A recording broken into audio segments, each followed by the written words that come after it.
It's always a good day when the Amazon truck shows up in front of my house, and today I'm especially excited because in this box is a new piece of camera equipment. Now, ultimately, I plan to use this equipment with my Lego stop motion videos, but I won't be able to for a while, and we'll talk about that later. For now, let's just open the box and see what's inside.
Now, with the Edelkrone SliderPLUS, you can either mount it on a tripod or you can lay it on a flat surface. Either way is fine. You're going to get, with this particular slider, you're going to get a much bigger range of motion if you mount it on a tripod.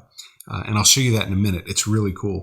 But when you mount it on a table, you get what you see here. You're going to get however wide the slider is, that's the range of motion you're going to get. When you put it on a tripod, it's going to be twice that. But this is a pretty great setup. You've got little legs on the side. You can just loosen these up and open up the legs. And we'll go ahead and do that for all four of them. And then once you click, there's a little button here. You click that and that will unlock the slider. And once it's unlocked, you can easily slide it back and forth. Now you'll notice there's no motor on it, but that's one of the things I wanted to mention. So I told you before that eventually I want to use this with my stop motion setup. And the way that would work is, stop motion is just a series of images taken one after another. And so ideally, I would like to take a picture with the camera right here in this position and then move it over just a little bit, take another picture, move it over again, and so on and so forth as I'm animating whatever's going on in front of the camera. Now, obviously, that's going to be difficult to do with a manual slider. And when I say manual, I just mean it's not controlled electronically. It's not controlled by a motor. You just slide it with your hand back and forth. So I might do a couple test runs and see if I can manually do some stop motion with it, but I'm not holding my breath for great results there. Now, one of the great things about the Edelkrone system, and this is something I kind of alluded to before, but one of the great things about this system is you can get modules for it to enhance its functionality.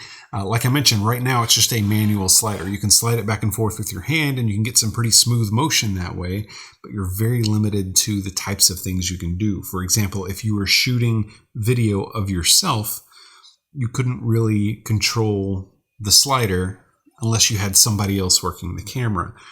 You couldn't just set it and go. But with Edelkrone's motion control system, with modules that you can add to this slider, you could do that. You could automate the movement of the slider, and taking it even further, you can do time lapse and stop motion with it. Now, most electronic sliders will do time lapse, but very few of them I have found will do stop motion functionality unless you're going to pay a lot of money for it. With this particular system, you can buy I can't remember what the module is called, but you can buy a module that you stick on the end of the slider.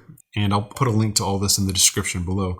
But you can put a module on the end of this that basically turns this into an electronic slider. And it allows you to control the motion of the slider electronically. It allows you to do time lapse, and it even allows you to do stop motion.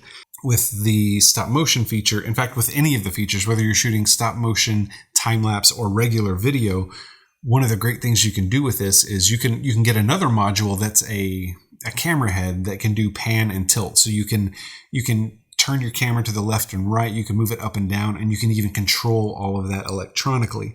So one of the great things you can do with this system is you can move your slider over, set your camera where you want it to be for the start of its movement, and set that up as the start of its movement, then move it wherever you want it to end up.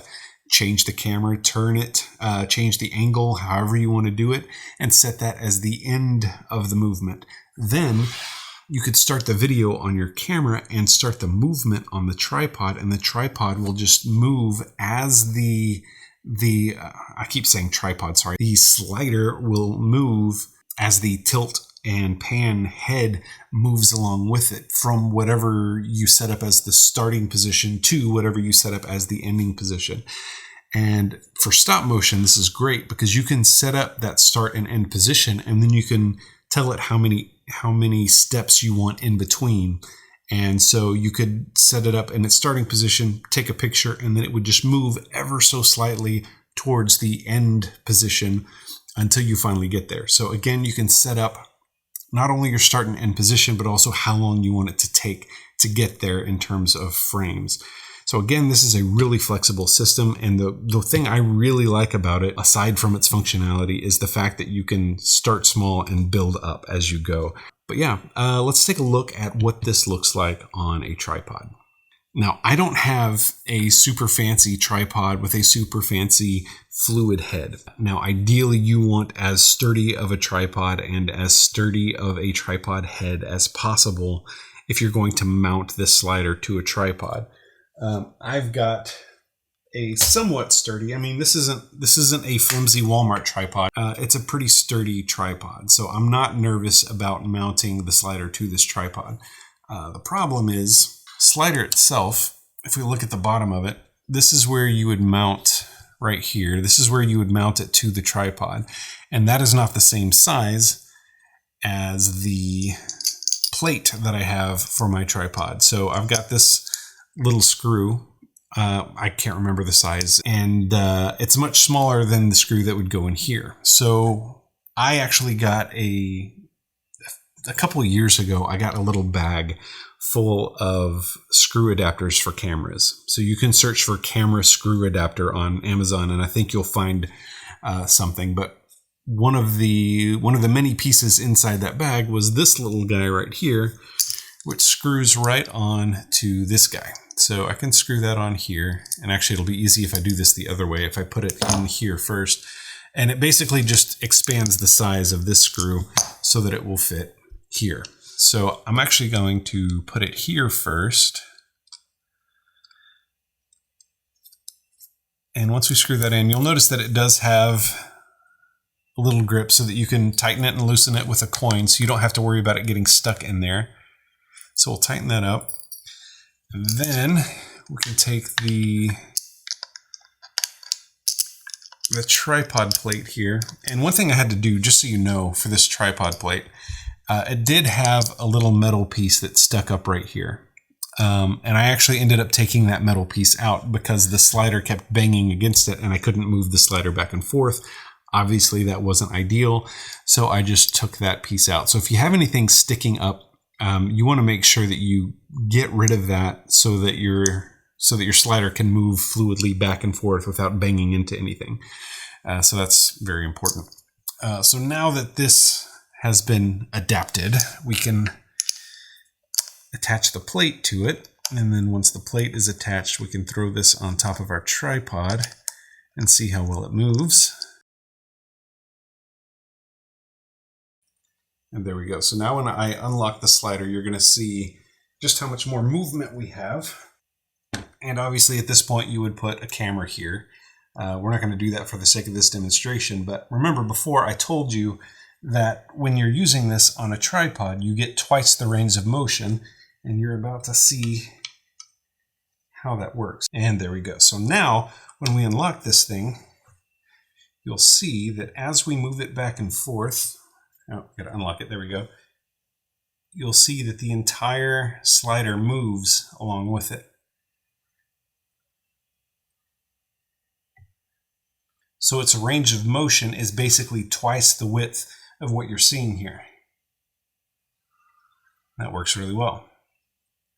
Now, as you can imagine, if you have a heavy camera, you want to make sure that you have a sturdier tripod than the one I've got. This tripod will not do the trick if you've got a really heavy camera. Plus, if you have a heavy camera, you probably want the SliderPLUS Pro because it's designed to hold heavier weights. But because of the way it moves and because it extends out so far, a heavy camera is going to make this lean down a lot once it gets to the edges, once it gets to the end. So you're going to get kind of a rainbow effect with the movement of the camera head. So you're going to want a really sturdy tripod and a sturdy fluid tripod head to keep it from doing that as you move it back and forth. So now that we know how it works, let's test it out.